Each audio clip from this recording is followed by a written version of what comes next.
আসসালামু আলাইকুম বন্ধুরা। ইরান তাদের সামরিক শক্তিকে এতটা উন্নতকরণ করেছে যে তাদেরকে হামলা করা ইসরায়েল তো দূরের কথা, আমেরিকার পক্ষে অসম্ভব। তাই আমেরিকা বারবার ইরানে হামলা করতে পিছু পা হচ্ছে। ইসরায়েলের অনেক শর্ত ইরানকে হামলা করতে আমেরিকা অনীহা প্রকাশ করছে। ইরানের প্রতিরক্ষা ব্যবস্থা, আকাশ প্রতিরক্ষা ব্যবস্থা এতটাই উন্নতকরণ করেছে যে ইরানের মধ্যে দিয়ে একটা পাখি উড়ে গেলেও সেটা ধ্বংস করতে সম্ভব হয়।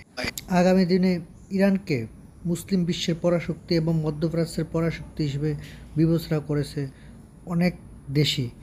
ইরানের হাতে চলে এসেছে রাশিয়ার তৈরি SU-35 যুদ্ধবিমান।